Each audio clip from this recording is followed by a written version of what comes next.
നല്ല മോഹം. വടി കുത്തി നരച്ചു വെളുത്ത് കൂനിക്കൂടിയിരിക്കുന്ന ഹരിക്ക് മുറുക്കാനിടിച്ചു കൊടുക്കുന്ന അമ്മു. നല്ല രസമായിരിക്കും ആ സീൻ. അത്ര സിദ്ധികളൊക്കെ കഥകളി മാത്രം ഒതുങ്ങി നിന്നത് നന്നായി. അല്ലെങ്കിൽ എന്നെ പോലുള്ളൊരു മക്കൾക്ക് വലിയ ഭീഷണിയായനെ. ഏതെങ്കിലും മക്കൾ അതിന് തയ്യാറായാലല്ലേ. അച്ഛൻ അങ്ങനെ വല്ല മോഹം ഉണ്ടെന്നറിഞ്ഞ ആ നിമിഷം മക്കൾ ഓടി രക്ഷപ്പെടും. അല്ലെങ്കിൽ അച്ഛന്റെ കഥ കഴിക്കും. സാർ ആവശ്യപ്പെട്ട ഞാൻ എന്റെ വിവരം തരും. അയ്യോ, ചതിച്ചേക്കില്ലേ. നടക്കാത്ത കാര്യമായതുകൊണ്ട് ധൈര്യമായിട്ട് പറയാം. അല്ല, സത്യം. എന്റെ ലൈഫ് വരെ ഞാൻ കൊടുക്കും. ഞാൻ വിശ്വസിക്കില്ല.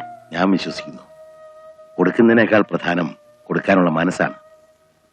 മനസ്സില്ലാതെ കൊടുക്കുന്ന ഭിക്ഷയാണോ? അല്ല. സുധയ്ക്കറിയില്ല ഇവനെ. എനിക്കറിയാം. ഇവനാ മനസ്സുണ്ട്.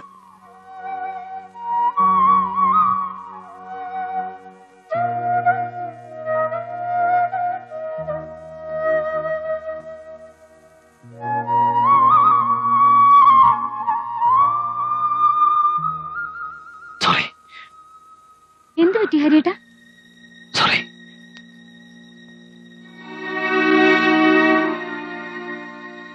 അവനിത്തിരി എമോഷണൽ ആയിപ്പോയി അല്ലേ?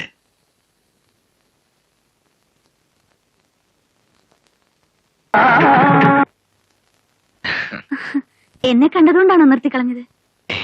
ഞാൻ വെറുതെ രസം തോന്നിയപ്പോ.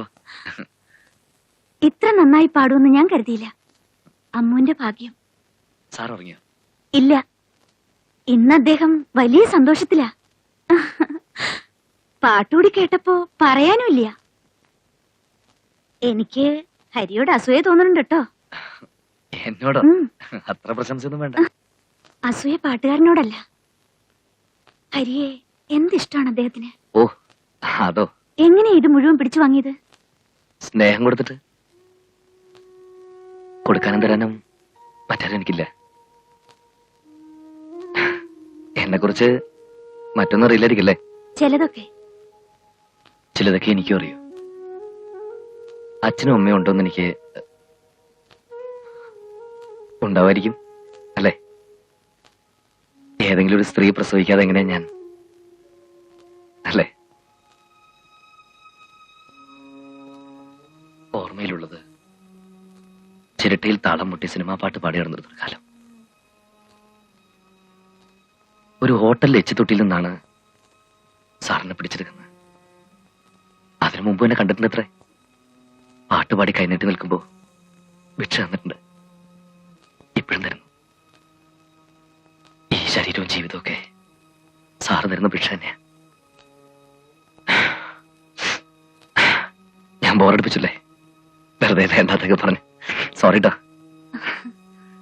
ഹരി എന്താ അദ്ദേഹത്തെ സാറെന്ന് വിളിക്കുന്നത്? പഴയ ശീലം. അച്ഛാന്ന് വിളിക്കാൻ മനസ്സ് ദാഹിച്ചിട്ടുണ്ട്. അപ്പൊരു ചളിപ്പ്. പക്ഷേ എന്റെ മനസ്സിലെ അതിനർത്ഥം അച്ഛാന്ന് തന്നെയാ. അപ്പോ ഞാൻ അമ്മയുടെ സ്ഥാനത്താണല്ലേ?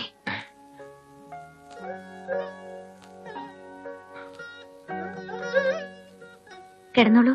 Good night. Good night.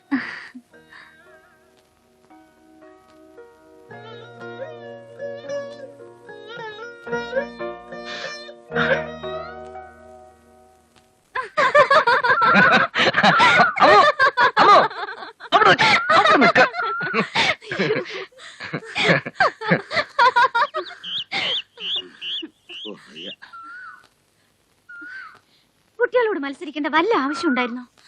നായ അണയ്ക്കുന്ന പോലെ അണയ്ക്കുന്നു. അതുകൊണ്ട് ഇപ്പൊ എന്തുണ്ടായി? അവരിൽ നിന്ന് നമ്മൾ രക്ഷപ്പെട്ടു. നമ്മളിന്ന് അവരും. അത് ശരി. അപ്പൊ അതായിരുന്നു സൂത്രല്ലേ? ദേ, ഇത്രയും സ്വാതന്ത്ര്യം അവർക്ക് കൊടുക്കണോ? പ്രായം അങ്ങനത്തെയാ. ഓ, നാളെ അവർ ഒന്നാകേണ്ടവരല്ലേ? സ്നേഹിക്കട്ടു. പിന്നെന്റെ അരി വിവേകമില്ലാത്തതൊന്നുമല്ല. ഒരു സ്വാതന്ത്ര്യം അവൻ ദുരുപയോഗം ചെയ്യില്ല. കാണുന്നില്ലല്ലോ. ദേ, ഒന്ന് ചെന്ന് നോക്കിയാലോ? തനിക്കെന്താ ഇത്ര അസൂയ? അവരെവിടെങ്കിലും സ്വൈര്യമായിട്ടിരിക്കട്ടെ. എല്ലാ അമ്മായിമാർക്കും ഉണ്ട് ഈ സ്വഭാവം. അമ്മായി അമ്മയോ? അല്ലാതെ ആരാ? ഹരി തന്നെ എന്താ വിളിക്കുന്നേ? ഒന്നും വിളിച്ചിട്ടില്ല. അവൻ ആ കൺഫ്യൂഷനിലാ. അമ്മയെന്ന് വിളിക്കാൻ ഞാൻ സമ്മതിക്കില്ല. എന്നെ അവൻ അച്ഛന്ന് വിളിക്കുന്നില്ല. എനിക്കില്ലാത്ത സൗഭാഗ്യം തനിക്ക് വേണ്ട. നമുക്ക് ആ സൗഭാഗ്യം അനുഭവിക്കണ്ടേ? അമ്മയാകാൻ ധൃതിയുണ്ട് തനിക്ക്. തന്റെ ഒരു അംശം പോലും പങ്കുവെച്ചു പോകുന്ന എനിക്കിഷ്ടമല്ല. നമ്മുടെ മക്കൾക്ക് വേണ്ടി പോലും. പണ്ട് കവിതയിൽ ഭ്രമിച്ചു കിടന്ന കാലത്ത് കുത്തിക്കുറിച്ച ചില വാക്കുകളുണ്ട്.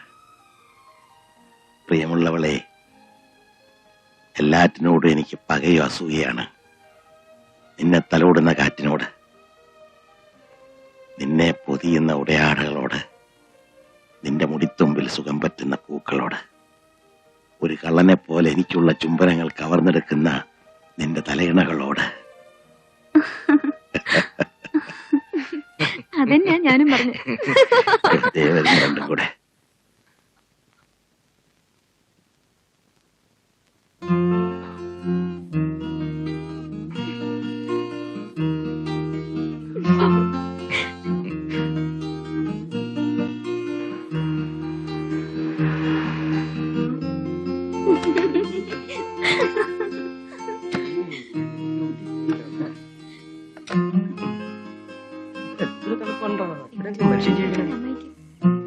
മിണ്ടാതിരുന്നോളൂ വികൃതി.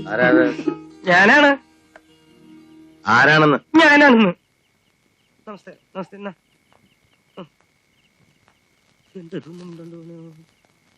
നിങ്ങൾ ആരാണ്?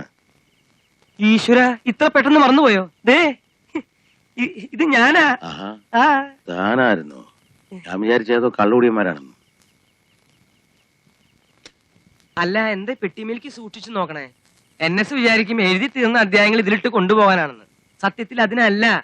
ഊട്ടിയല്ലേ, പോകുമ്പോ കുറച്ച് മുന്തിരിയോ ആപ്പിളോ വാങ്ങി വീട്ടിലേക്ക് കൊണ്ടുപോകാലോ എന്ന് വിചാരിച്ചു കൊണ്ടുവന്നതാ. ഈ വരിക്കാരൻ എന്ന് വിളിച്ചു ചോദിക്കും, എഴുതി തീർന്നോ എന്ന്. എന്നാ പിന്നെ അവൻ അവന്റെ കുടുംബക്കാരെ കൊണ്ട് എഴുതിച്ചാ പോരെ. ഈ ദോശ വിട്ടെടുക്കുന്ന പോലെ ഒന്നുമല്ലോ നോവലെഴുത്ത്. സാറ് എഴുതി തുടങ്ങിയിട്ടൊന്നുമില്ലല്ലോ അല്ലേ? എഴുതണ്ട. ഈ വരിക്കാരൊരു പാഠം പഠിപ്പിക്കാൻ പറ്റുമെന്ന് ഞാനൊന്ന് നോക്കട്ടെ. തുടങ്ങി. 5 അധ്യായം കഴിഞ്ഞു.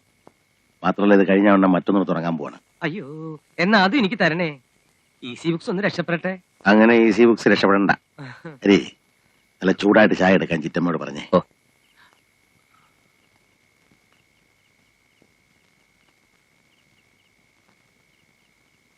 ചിറ്റ ചിറ്റമ്മ. എന്താ ബുദ്ധിമുട്ടുണ്ടോ? ഇല്ല, ഞാൻ പറയാം.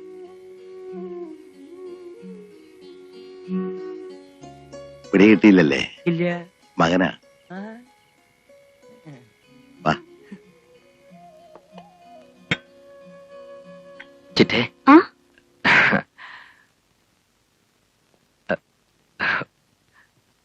ചിറ്റയോട് പറയാൻ പറഞ്ഞു. ചായക്ക് നല്ല ചൂട് വേണമെന്ന്. ചിറ്റ സമ്മതിച്ചിരിക്കണോ?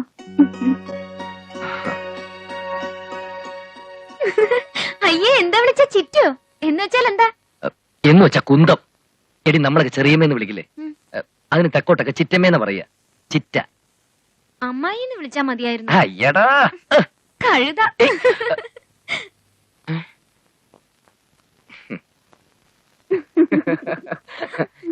ഇങ്ങനെ ഇവള് കാണിച്ചിട്ടുള്ള മണ്ടത്തരങ്ങൾ പറഞ്ഞാ തീരില്ലെന്ന്.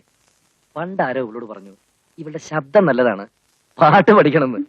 5-6 മാസം ഒരു ഭാഗവതര് തല കുത്തി എന്നിട്ട് സ്വരങ്ങൾ പോലും പഠിക്കാൻ പറ്റില്ലെന്ന്. എന്റെ അടുത്ത് വന്നപ്പോ ഞാൻ പറഞ്ഞു, കുതിരക്കൊമ്പ് പാലിലരച്ച് 3 ദിവസം കഴിച്ചാൽ മതി, അസലായിട്ട് പാടാൻ പറ്റുന്നു. 3-4 കൊല്ലം മുമ്പ് വരെ ഈ കഴുത കുതിരക്കൊമ്പ് അന്വേഷിച്ച് നടക്കായിരുന്നു. കുതിരക്കൊമ്പ്? കുതിരക്ക് കൊമ്പില്ലെന്ന് ഏത് കൊച്ചുകുട്ടിക്കാടി അറിയാത്തത്? കൊമ്പുള്ള ഒരുതരം കുതിരകൾ ഉണ്ടെന്ന് കാര്യമായിട്ടും പറഞ്ഞോണ്ടല്ലേ ഞാൻ വിശ്വസിച്ചത്. കേട്ടോ, ഞാൻ നുണവറണല്ല. ഇവിടെ SLC 3 പ്രാവശ്യം തോറ്റയിലല്ല.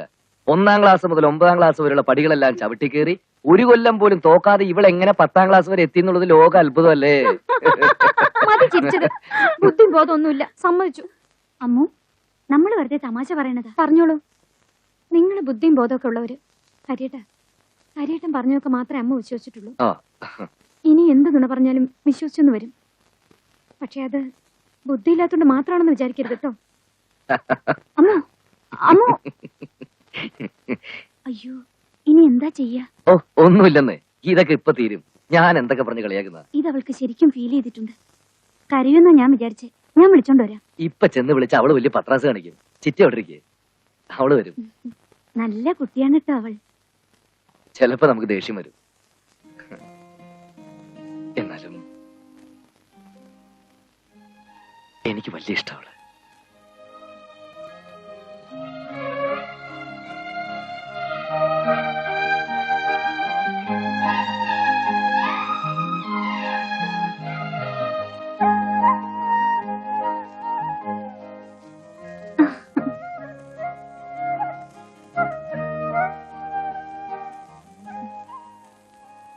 പിണങ്ങിയൊന്നിരിക്കുക. അയ്യേ, അമ്മ ഇത്ര മണ്ടിയായി പോയല്ലോ. മണ്ടിയാന്ന് അമ്മായും പറഞ്ഞു തുടങ്ങിക്കോളൂ. ഞാൻ ആ അർത്ഥത്തിൽ പറഞ്ഞല്ല. ഹരി അമ്മൂനെ കളിയാക്കണത് ഇഷ്ടം കൊണ്ടല്ലേ? തിരിച്ചതേപോലെ അങ്ങോട്ട് കളിയാക്കണം. അങ്ങനല്ലേ വേണ്ടത്? വാ, നമുക്ക് എന്തെങ്കിലും കഴിക്കണ്ടേ? എനിക്ക് വേണ്ട. വാശി കളയൂ കുട്ടി. അമ്മൂന് വേണ്ടെങ്കിൽ ഞാനും കഴിക്കണില്ല, ഹരിയും കഴിക്കണില്ല. പട്ടിണി കിടക്കാനാണെങ്കിൽ നമുക്ക് എല്ലാവർക്കും കൂടി കിടക്കാം. എന്താ, ഞങ്ങളെല്ലാം പട്ടിണി കിടാനാ അമ്മൂന് ഇഷ്ടം? വാ, എന്നിട്ട് വാ. അമ്മായിയല്ലേ വിളിക്കണത്? വാ.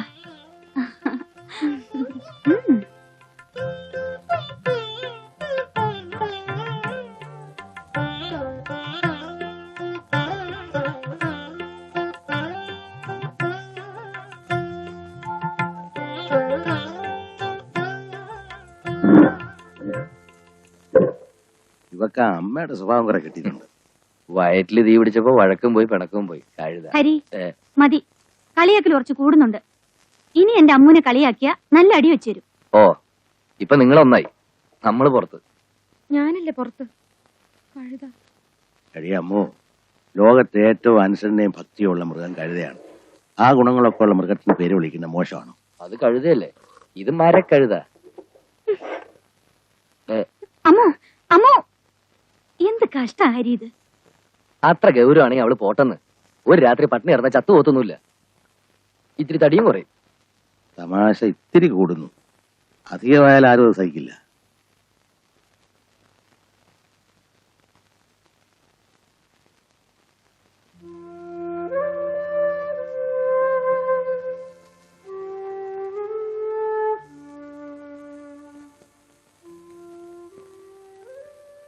അമ്മോ,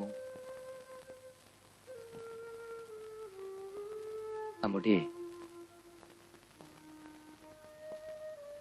പിണക്കാ നീ? ഞാൻ പിണങ്ങിയാലെന്താ? പിണങ്ങിയാലെന്താ? ഇവളുടെ പിണക്കൊന്ന് മാറ്റിയിട്ട് എന്നെ കാര്യം. ചിരിക്കടി, ചിരിക്കടി, ചിരിക്കടി, ചിരിക്കടി, ചിരിക്കടി, അമ്മ ചിരിക്കാ. ചിരിക്കടി.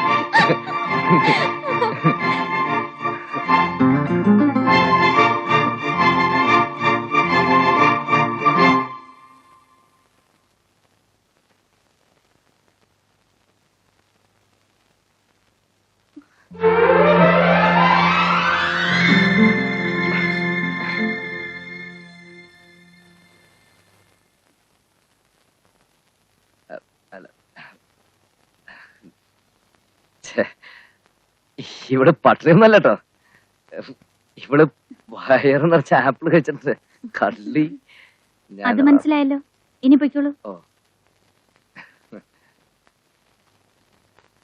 അല്ല ഞാന് എന്തെങ്കിലും കഴിച്ചിട്ട് വായ ശരിക്ക് കഴിയില്ലെങ്കിൽ പല്ല് കേടൂരും കേട്ടോ.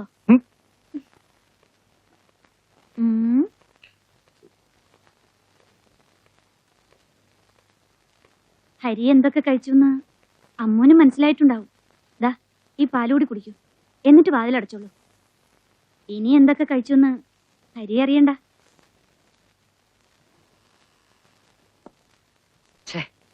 മോശമായി, ചമ്മി തൊലി പൊളിഞ്ഞു പോയി. പിന്നെ നമ്മൾ തമ്മിൽ ഇഷ്ടമാണെന്ന് എല്ലാവർക്കും അറിയാം. അമ്മായി എന്തിനാ അപ്പൊ വരാൻ പോയത്?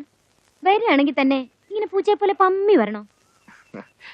നമ്മള് പിണക്കം തീർക്കാൻ അവരറിഞ്ഞോ? കണ്ടപ്പോ മനസ്സിലായല്ലോ. അപ്പൊ ഒഴിഞ്ഞു പോയായിരുന്നില്ലേ? കാഴ്ച കണ്ടു നിന്നു. ഇത്തിരി അസൂയുണ്ട്, എനിക്കറിയാം. അവരെന്തിനാ അസൂയപ്പെടണേ? സാറ് പറഞ്ഞ ശരിയാ, അമ്മയുടെ സ്വഭാവം കുറച്ച് മൂക്കുണ്ട്. കഴുത. കൊച്ചമ്മ വിളിക്കണോ? ആരെ? സാറിനെ വേഗം വരാൻ പറഞ്ഞു. ഞാൻ പറഞ്ഞില്ലേ, ചെല്ല്. വാ. ഞാനില്ല, ചെല്ല്. എന്നെയല്ലല്ലോ വിളിച്ചത്. അയ്യടാ മരക്കഴുത.